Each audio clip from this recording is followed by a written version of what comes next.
Hey everybody, this is Sam Dog, the infamous 253, coming at you guys live from my room. And on the other side, I got on this video in this live stream my dad, Bill Strader. And yep, as you all probably got the news a couple days ago, that Pete Carroll is no longer going to be back as the head coach. He is now taking in an advisory role. So this ends officially the greatest era in Seahawks history.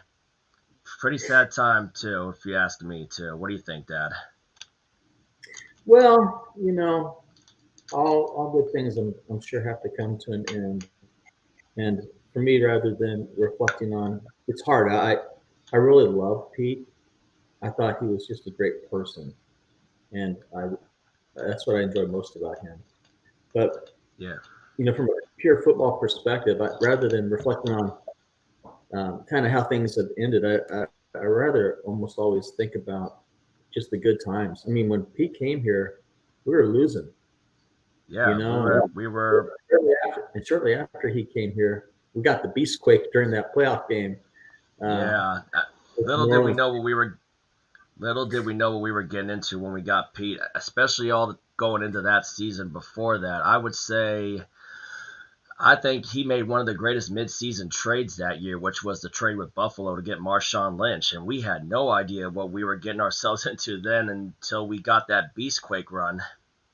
Yeah, having Marshawn, that was a huge acquisition for Panorama. Sorry, the Seahawks. I'm thinking of my company for the Seahawks, and gosh, Marshawn, once we got him, actually started winning. Yeah, I think that year we went into Chicago, beat Chicago unexpectedly, and so Marshawn was huge. But for me, when I think about that whole era, I think about just going from a losing time to getting back to winning, and really appreciating that Super Bowl run, and even starting with probably from the Beastquake through the play that we don't like to talk about in the Super Bowl. That 4 year period of time was probably the most fun I've ever had, just kind of watching football and seeing some incredible games. And so when I think about Pete, first I think about getting back to the Super Bowl and winning, and yeah. taking That away the was pain and taking away the pain of that Seahawks Steelers game. So I mean, that's an incredible memory. And then also when I think about Pete, I just think about a class person. He was a coach out there that really mixed with the fans, really made the yeah. fans feel a part of the team. Pete he never threw his players under the bus. He always had their backs, even maybe when they deserved to be thrown under the bus a little bit, but he never did that. No, he And didn't. just kind of just an I like Pete's just an incredible person, and I think to call him a great coach is that almost doesn't do him justice. Pete is beyond a great coach. He's a great human being and someone that I've been thankful to have had a part of Seahawks football for 14 years. So all Yeah, good things that come to an end. I just hope that whoever comes in and replaces him can start recreating the magic that Pete brought in and get us off to the next chapter and a higher calling. So here we go.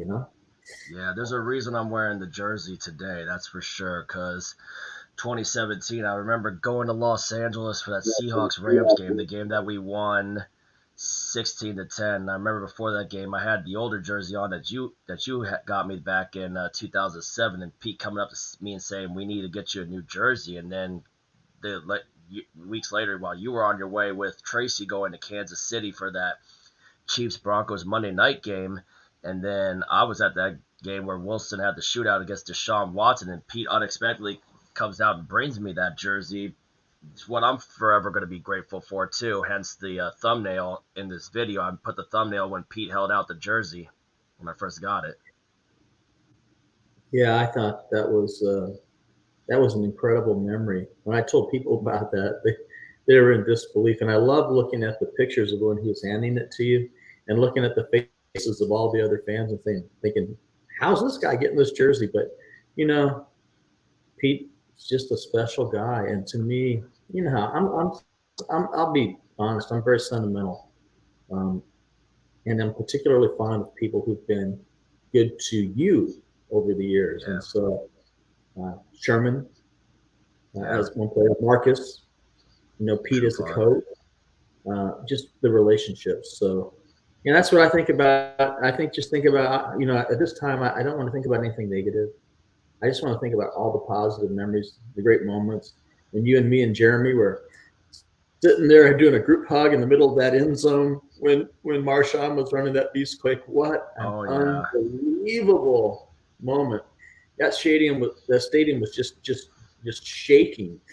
Oh But yeah. it's or Sherman's tip, Tip. celebrating that. Oh my God! Or And look or at go ahead. the miracle comeback against the Packers. But next week, next Friday, we got another show to do, which will be the 10-year anniversary of Richard Sherman's tip. Officially, that day is next Friday, and we got to do a show with you, me, and Jeremy next week for that show too. Pete Carroll was very instrumental. What I loved about Pete was just why I'm forever grateful for him too is that he built that entire defense from scratch.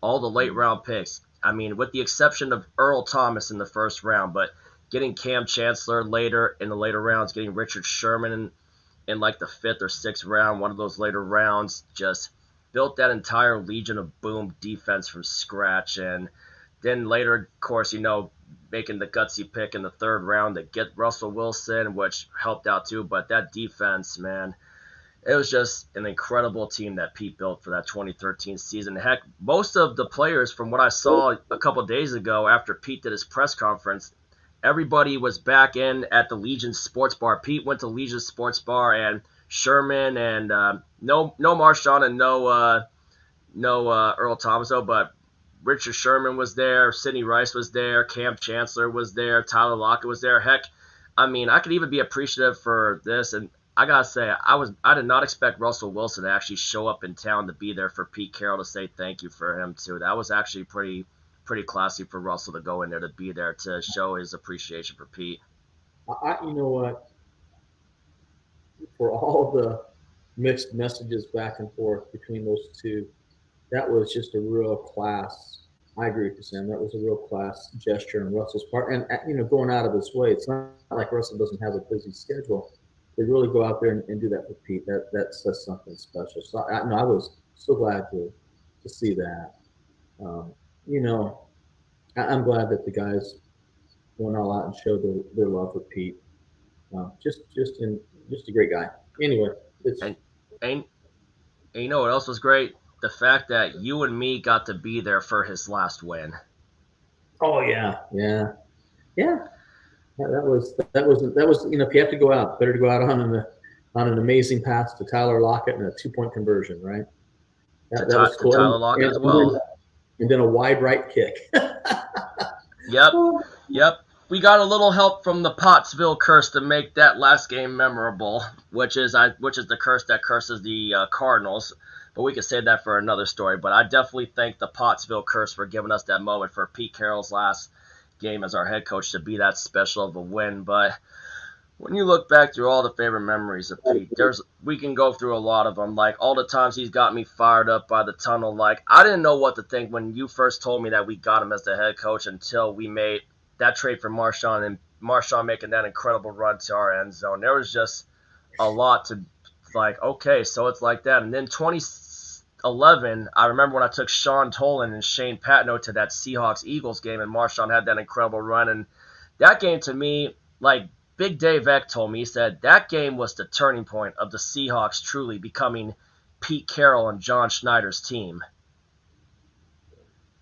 The thing I think about, and something you said early on, is just that whole development of that defense. We have to sit back and ask ourselves how many teams in the NFL for 4 straight years led the NFL in points allowed. 4 straight years the Seahawks did that, and they were top 10 defense for like 6 or 7 years in a row. So that was an incredible run. I wish we had that defense last year. We would have had an Yeah. incredible year. Um, but boy, I mean that was an amazing stretch. And I remember telling you after we lost that game in the Super Bowl against the Patriots. I remember telling you, said, I know it was a hard time, but man, with the type of football that we were able to witness through a 3-4 year stretch there, we have to consider ourselves incredibly lucky. I mean, you look at it Yeah, this way, San Francisco 49ers, it's been like 30 years since they've won a Super Bowl, you 28 know? years. Yeah, It has been, I mean, it's been a long time. So, we've gotten to see some incredible football, been to a lot of playoffs. The last few years have been kind of mediocre, and certainly would like to see us get back to those, winning ways, and perhaps we will again. But you know what? When I think about Pete, I think about it's been one hell of a run, had to come yeah, to an end. But you know what? I was so happy that we could share that together. It's been so much fun, and so I'm just it's kind of hoping that before I get too old to go to those games, that we can get one more good run like that. I'd be thrilled. So anyway, yeah. It's especially cool when I finally got to introduce you to Pete at the last game that we went to down in Arizona. That was fun. That was a great moment too. yeah, I really enjoyed meeting him. Yeah, I actually sent him a letter thanking him for the jersey that he gave you after it was presented to you. Just just told him how much it meant to you and to me personally. So hopefully he got that letter. But anyway, I hope he did too. such a great guy, and I I don't think a lot of people really understand how hard it is to run an organization like a professional football team because you deal with so many unique and difficult personalities. And to get those guys all come together and win like they did is really an incredible feat, not easy to do. So it's just amazing to me that he could have the level of energy that he had at age 72, going through all the emotional trauma that you go through in being a head football coach. So well, hats off to him and a lot of respect. It's amazing that he can do that. So I just Yeah, hope that he can have an incredible um, long life ahead of him with a lot of adventures with his wife for all the times they've missed out. And man, I just wish him nothing but the best and happiness because same here. he deserves that. He definitely deserves it, and it's really truly the end of the greatest run. Pete, obviously now I would say, I mean, as much as I love Holmgren though too, but Pete Carroll has definitely solidified himself as the greatest head coach in the history and the annals of Seahawks football. And we know, I hope that for the first home game that he gets to raise the flag, and I hope that next year that we could get him on that Ring of Honor, and if the writers can get it right, I'll tell you what, if this happens, I'm gonna be wearing this jersey with you going all the way to Canton, Ohio, when he gets that gold jacket in the Pro Football Hall of Fame. Yeah, I think it's kind of that time where in that early era with the Legion of Boom and those Super Bowl wins, it's time to start getting some folks in that group on that Ring of Honor. I mean, you know me, I'm real partial. I love Cam Chancellor, and I mean his hits, just every one of those hits, man, were amazing. They stay emblazoned in my mind. I would love one day to see Cam's name up there, Richard's name up there, Pete's name Bobby up there for Wagner. sure, Bobby Wagner for sure. And I didn't like the way he left town, but Russ was a big part of all that, and he deserves at some point in time to have his name up there as well. So I do hope at some point in time they can take that core group and give them the recognition and the ring that I really believe that they deserve. Yeah, Pete, go ahead. another name that should be up there on that Ring of Honor too. Definitely should also be Marshawn Lynch. Oh yeah, yeah, yeah. I agree, Sam. But yeah, he's Marshawn was pretty incredible. Big part of those ones for sure, absolutely for sure. In fact, I don't think they're in any one of those Super Bowls without Marshawn because he was the key to play action pass. He was always a threat to run that ball. He opened up a lot of things. He was one tough dude. Loved him. He was. Yeah, but it's like, and now the question is like, what do we do to replace them? My friend Brendan Rogers said, "Salute, gentlemen. I want either Dan Quinn, Brian Flores, or Mike Vrabel. Salute to Pete, though, an absolute legend." But it's going to be hard to find out what we're really going to be looking at in the next head coach. I heard Gerard Mayo became the next head coach for the New England Patriots, from what I heard earlier this morning. Yeah. You The know, question is, I'll tell you what.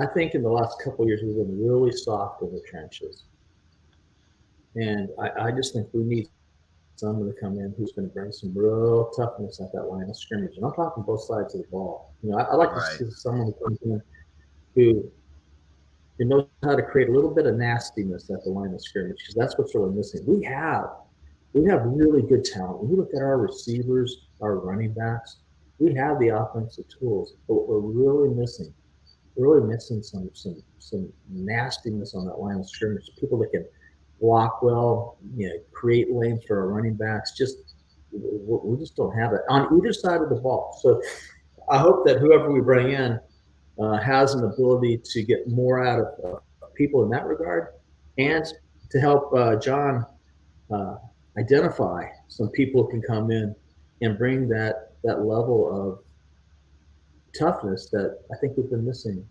recently. So anyway, that'd be my number one wish list. You know, I've talked about that a lot. So Oh yeah, I talk about that a lot of my viewers. We need to beef up the trenches and we need to get back to dominating the line of scrimmage. I mean, look at why San Francisco's on top of the division and the success they're having. Look at the Baltimore Ravens right now in the AFC.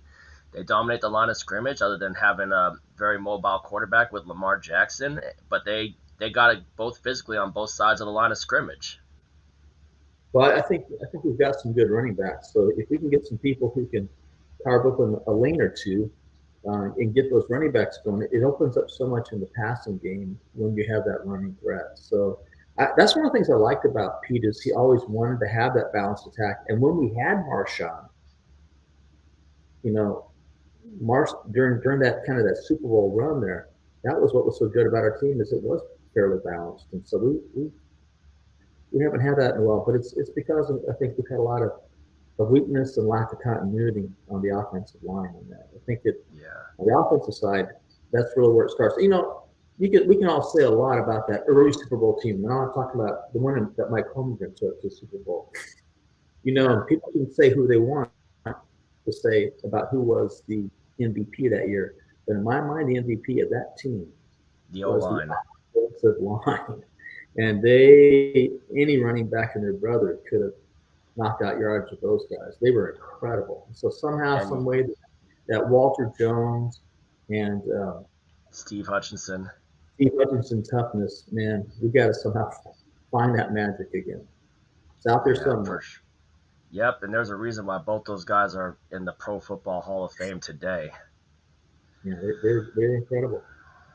Yeah, but All right, Pete dude. Carroll, man, this is an appreciation for Pete Carroll today, though. Too. I mean, I wish I would have gotten to do this video a couple of days ago, but I wanted to wait till I had you available. But to Pete Carroll for what he did coming in from USC and taking the Seahawks to completely new heights, I just want to take this time to say thank you, Pete Carroll, for all you've done for the fans, bringing us that first Lombardi Trophy to Seattle, and just keep keeping us as a winning organization for many years. I think you only had like two or three losing seasons, one of which we made the playoffs and pulled that incredible upset.